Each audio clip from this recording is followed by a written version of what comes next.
audio ကိုသင်ကြားတဲ့အကြောင်းသားကျောင်းသူများအားလုံးမင်္ဂလာပါဆရာတို့ဒီနေ့သင်မယ့်အကြောင်းအရာကတော့ Grade 10 Biology ရဲ့ Chapter 2 ဖြစ်တဲ့ Chapter 2မှာပါတယ်ဒီ Prokaryote နဲ့ Eukaryotic cell အဲ့ဒီ cell နှစ်ခုရဲ့နှိုင်းယှဉ်ချက်တွေကိုလေ့လာမှာဖြစ်တယ်ပေါ့နော်အဲ့ comparison ကောင်းစဉ်က comparison between the structure or prokaryotic and eukaryotic ပေါ့ဒီကောင်းစဉ်တွေဖြစ်တယ်အဲ့တော့ prokaryotic နဲ့ eukaryotic cell တွေရဲ့ဖွဲ့စည်းပုံနှိုင်းယှဉ်ချက်ပေါ့အဲ့ဒါကိုဆရာတို့လေ့လာကြ Okay အဲ့တော့အဲ့ဒါကိုမလေ့လာခင်မှာဆရာတို့ရဲ့ဒီမှာအနှစ်ချုပ်ကလေးကိုကြည့်အောင်အဲ့တော့အနှစ်ချုပ်မှာဆိုဆရာတို့ဒီမှာချက်ဘယ်နှချက်ရှိမလဲဆိုလို့ရှိရင်ဒီကောင်းစဉ်အောက်မှာအားလုံးပေါင်း2 6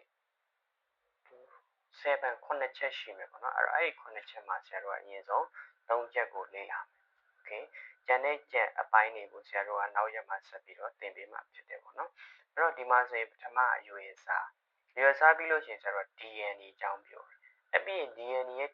ဒီနေရာပေါ့နော် Okay ဒီနေ့ဗီဒီယိုမှာတော့ဒီ3ခုပဲပါမှာပေါ့နော်အဲ့တော့နံပါတ်1ချက်အနေနဲ့အရွယ်စားအဲ့တော့အရွယ်စားဆိုဆရာတို့က prokaryotic နဲ့ဒီ prokaryotic နဲ့ eukaryotic နှစ်ခုကိုနှိုင်းယှဉ်ကြည့်အဲ့တော့အရွယ်စားဆိုတဲ့အတိုင်းဆရာတို့ average diameter is 0.1 to 5 micrometer အဲ့တော့သူ့ရဲ့ပြင်းပြအချင်းကဆရာတို့က prokaryotic cell မှာဆိုပြင်းပြအချင်းက 0.1 ကနေပြီးတော့5 micrometer ရှိတယ်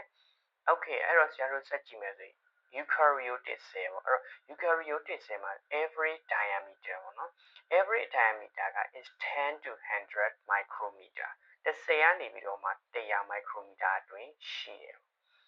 Okay ဆရာတို့ပုံမှန်ကြည့်မယ်ဆိုရင်လည်းသိတာတယ်ပေါ့နော်အဲ့တော့1 to 10 micrometer နဲ့10 to 100 micrometer ဘယ်ဟာကြီးလဲဘယ်ဟာသေးလဲဆိုတော့ဆရာတို့ဒီပုံလေးမှာသိတာတယ်အဲ့တော့နံပါတ်1ကသူက prokaryotic cell ပေါ့နံပါတ်2ရဲ့ပြန်မြအကြီးအချင်းပေါ့နော်အဲ့တော့နောက်တစ်ခုကျ eukaryotic cell သူတို့ရဲ့ပြန်မြအချင်းတွေကိုနှိုင်းယှဉ်တာအဲ့တော့ဘယ်နေရာလေးပဲဆရာတို့သိဖို့လိုလဲဆိုရင်ဒီမှာ 0.1 ဒီမှာ10 to 100 micrometer အဲ့တော့ဒီနှစ်ခုပဲဆရာတို့ကဒီချမှတ်ရမှာပေါ့နော်ဟုတ်ပြီအဲ့တော့နံပါတ်2ချက်ကိုဆရာတို့သွားကြအောင်နံပါတ်2ချက်မှာကျတော့ DNA အကြောင်းကိုဆရာတို့ကပြောထားတာဖြစ်တယ်ပေါ့နော်အဲ့တော့ prokaryotic cell ကိုကြည့်အောင် prokaryotic cell မှာအဲ့တော့ဆရာတို့ဒီမှာအပိုင်း3ပိုင်းလေးဖြန့်ပေးထားရတယ်ပေါ့နော်ဘာသာပြန်ရလို့ရအောင်အဲ့တော့ single copy DNA present အဲ့တော့ single copy DNA present အဲ့တော့တစ်ခုတည်း single ဆိုတာတစ်ခုတည်းတော့ပြောတာအဲ့တော့တစ်ခုတည်းဆိုအဲ့တော့ single copy DNA present ဆိုတစ်ခုတည်းဆိုပုံတူ DNA ဘယ်နှခုလုံးဆိုတစ်ခုတည်း present ပါရှိတယ်ဟုတ်ပြီပြီးတော့အဲ့ဒီ DNA it is circular ဆိုဝိုင်းခွေပုံသဏ္ဍာန်ရှိတယ်နံပါတ်2ချက်ပေါ့နော်အဲ့တော့ prokaryotic cell အကြောင်းပြောနေတာဖြစ်တယ်အဲ့တော့အဲ့ဒီ prokaryotic cell မှာကျတော့ဘာတွေပါလဲ contain only nucleic acid တွေပါတယ်နံပါတ်1ချက် with no protein ဒါပေမဲ့ protein မပါအဲ့တော့ with no protein ဒါ prokaryotic cell မှာအဲ့တော့မှတ်ထားမှာ prokaryotic cell မှာ DNA ပုံတူပါတယ်အဲ့ဒီ DNA ပုံတူက circular ပုံစံဖြစ်တယ်ပြီးတော့ nucleic acid ပါတယ်ဒါပေမဲ့ protein တွေမပါဘူးအဲ့တော့တကယ်လို့ဒါတွေကိုကြက်ရတယ်ဆိုရင်ဒါတွေဒီအချက်လေးကိုမှတ်ထားမှာပါနော် Okay နောက်တစ်ခုကကျတော့ eukaryotic cell အဲ့တော့ eukaryotic cell မှာကျတော့ multiple copies DNA present အဲ့တော့ multiple copy ပြောင်းသွားတယ်သူအဲ့တော့ DNA ပုံတူများစွာပါရှိတယ် multiple copy DNA present အဲ့တော့ DNA ပုံတူများစွာပါရှိတယ်ပေါ့ Okay အဲ့တော့ဒီမှာပုံလေးမှာကြည့်မယ်ဆိုရင်တွေ့ရမှာဟုတ်ပြီအဲ့တော့နောက်တစ်ခုကကျတော့အဲ့ဒီ DNA ကဘယ်လိုပုံစံလဲ they are linear ဆိုတော့အတန်းလိုက်ဖြစ်တယ်ပြီးတော့ made out of nucleic acid တွေနဲ့ပြုလုပ်ထားဒီမှာပါတဲ့ compound တွေပေါ့နော်အဲ့ nucleic ဒီမှာပါတဲ့အရာအဲ့ဒီ nucleic acid နဲ့ပြီးတော့ protein တွေနဲ့ပြုလုပ်ထားအဲ့ nucleic acid တွေ protein တွေနဲ့အဲ့တော့ဒီပုံလေးမှာပါတဲ့ CGAT အဲ့လိုကြီးသွားတဲ့ပုံစံကိုသူကရည်ညွှန်းပြီးတော့ရေးထားတာဖြစ်တယ်ဒါ eukaryotic cell ပေါ့နော်နောက်တစ်ခုကကျတော့ prokaryotic cell မှာကျတော့ DNA ကဘယ်မှာတည်ရှိလဲ DNA is located in the cytoplasm ထဲမှာတည်ရှိအဲ့တော့ cytoplasm ဆိုတာဘယ်လိုဟာလဲအဲ့တော့ cytoplasm ဆိုတော့ cell တစ်လုံးရှိအဲ့ cell တစ်လုံးထဲမှာဒီမှာ jelly ပုံစံဖြစ်နေတယ်အဲ့ဒါကိုဆရာက cytoplasm လို့ခေါ်တယ်